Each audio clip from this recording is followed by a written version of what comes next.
வரும்போது கண்ணில் பார்த்தேன், வேலையில் போட்டேன். ஓஹோ. அடுத்தது பக்கத்தில் எங்கப்பா போகிறோம்? கோயிலுக்கு போகும். மணி என்னன்னா 11:56.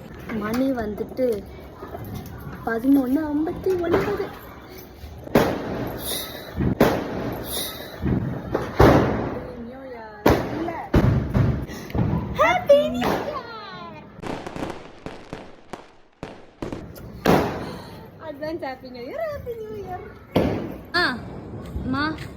நீங்க போட்ட கோலம்